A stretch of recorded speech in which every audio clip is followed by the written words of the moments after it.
Hey. Happy Wednesday. Question for you. Did your JW elder dad just decide it was time to throw away all of your CDs because he had to get the spirit of the world out of the house? But you know what's kind of funny about that? Did it ever seem like your CDs always carried the spirit of the world and his CDs never did? I mean, did you ever it was like that in my home, just sometimes the stereo from the basement, my dad's stereo would get a little loud sometimes, and I would hear something say, "Spank the cutie on the booty. Spank the cutie on the booty," because he had the Gap Band. He had the Gap Band live, baby. Live CD. I don't know what concert the Gap Band was in when they made that CD, honey. But that's how outstanding "Girl, You Knock Me Out" starts. I hope I can bring you a little comic relief today. I'm going to talk to you about music, okay? Hey. I am Myra Cassidy, empowerment coach, religious trauma specialist, motivational speaker, and writer.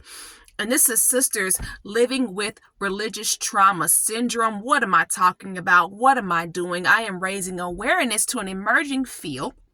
And that is an emerging field of religious trauma. Unfortunately, I do have religious trauma syndrome, and I've got it pretty daggone bad.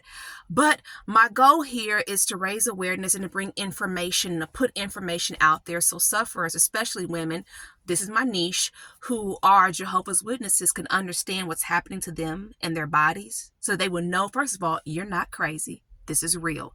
Everything from the anxiety to the depression to the suicidal ideations, the nightmares, the PTSD, the CPTSD, it is real.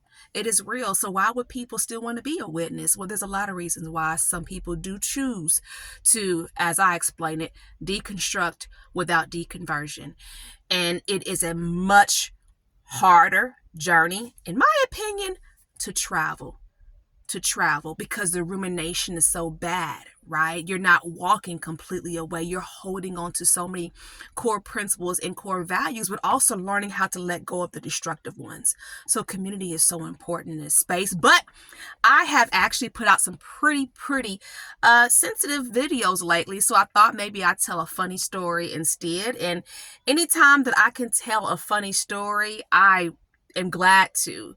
Unfortunately, when it comes to me and my elder dad, we are actually no contact, which is a good thing. And that's just the way it is. You have to make those choices with some of the people in your family or some of the people that you thought were your friends from the Kingdom Hall and make decisions to keep yourself safe. So, I do what I have to do, right? So that he can keep a strong relationship with his grandbabies, but he and I are absolutely no contact. And I haven't really had a good conversation with my dad since like 2017. And that is another story for another day. But right now, let me share to you about this music. My goodness. So yes, when I was a teenager struggling and going through my thing, there would be, of course, music checks or something would happen and my dad would get upset or I'm in trouble again. And it's the spirit of the world. So he gets his trash bag and he's throwing the CDs in there. I have never had a Mary J. Blige collection like I did back then. What's the 411? My life, share my world, all gone. Throw it away because we got to get the spirit of the world out this house. But there were those moments, I'm telling you, when my daddy would be in the basement and all of a sudden I would hear a really, really funky beat and a smooth voice that would say, "Hey girl, ain't no mystery.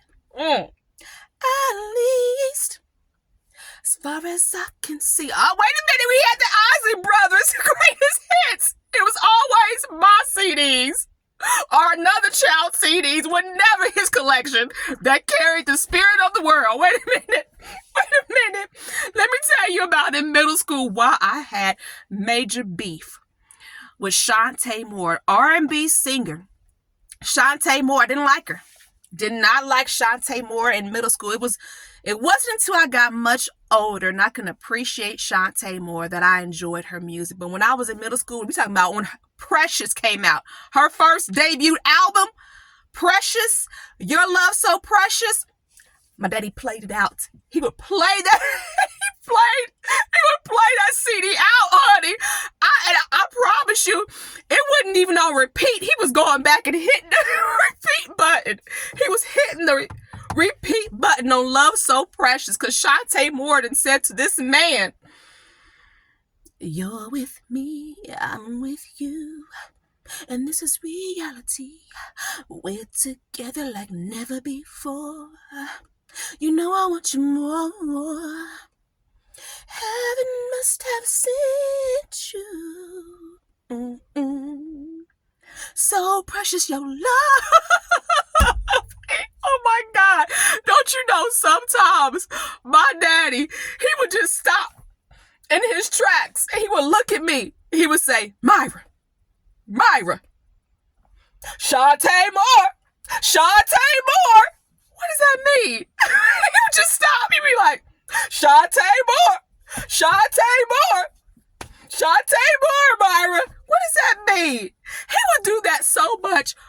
One time I got mad and I went and told my mama, you something wrong with that? Every time he's listening to that CD, he acts weird, mama. You need to talk to him.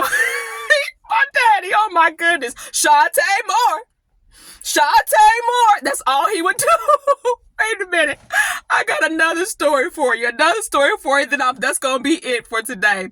One time my dad, right, was on stage conducting a part. It had to be midweek Wednesday, theocratic ministry school. This other brother raises his hand, so my dad calls on him. And this brother goes in to explain in his comment why, we shouldn't dance to R. Kelly. I think it was like Step in the Name of Love. His whole point was when that song starts off, I'm pretty sure it's that one. R. Kelly says, get on the floor if it's your birthday. Well, Jehovah's Witnesses don't celebrate birthdays. So this brother was saying in his comment, like if you're not familiar with the format of the Kingdom Hall for Jehovah's Witnesses, for anyone who's listening, who's not a witness, it's a lot of question and answer. It's called the Theocratic Ministry School. Now it's called the Christian Life. But long story short, back then it was a theocratic ministry school, okay? And different parts that would take place midweek, okay? So long story short, question and answer. You raise your hand, you have an answer prepared, or some people just kind of go off the fly, but you get called on and you say your comment. So long story short, this brother was talking about why all these friends, they shouldn't be dancing to R. Kelly, talking about it's your birthday. And, at these gatherings, people want to run on the dance floor and start dancing. Mind you, if it's a witness gathering, didn't the DJ play the song? That's just my thought process. But didn't the DJ play the song? Maybe that's why we went out and danced to it. He played the song. Another story, but okay, whatever. Long story short, my daddy is on the platform listening to the comment the brother's making. And after that, he says, nah, that was 50 Cent. And the brother who was commenting said, nah, that's R. Kelly. My daddy said, no, that's 50 Cent. Don't you know, after that, mean people were asking me, how did your daddy know who 50 Cent is? How do you know who 50 Cent is? I was like, I don't know. It ain't me.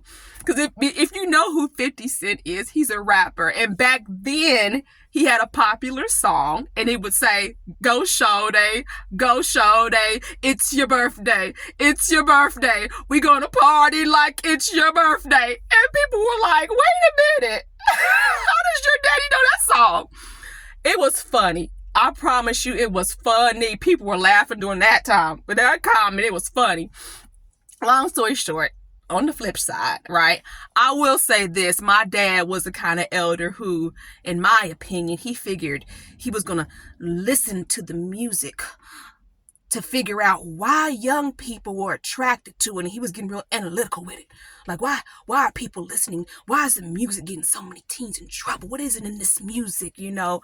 And it was not uncommon for my dad to try to relate to youth and to throw in something like, yeah, I understand. Tupac, hey, I'm not mad at you. Tupac had a song called I Ain't Mad at You. I Ain't Mad at You. My daddy's trying to relate.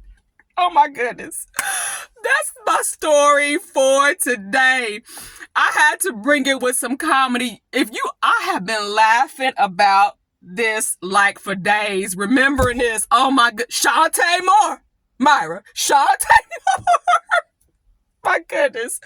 Oh, I'm sorry. It's part of the journey. Anytime that I, for whatever reason, can laugh, I laugh. When I need to cry, I cry. I do the work to heal. Hey, I'm starting group coaching December the 3rd from 7:30 to 8:30 every other Tuesday. So definitely think about joining this group coaching session. I'm only can accept 10 women this first go round, and hoping that you're one of those 10 to join. Let's heal. Let's do some work. We got group journaling to do. We've got informational sessions. We got a lot of conversations to have. So definitely reach out to me if you're interested in joining my group coaching. That starts December the 3rd. Happy Wednesday. I hope you are healing. If you're like me, Wednesday was a hall night, and because of the trauma, can't go. But that's the life, and it gets better. All right, have a good one.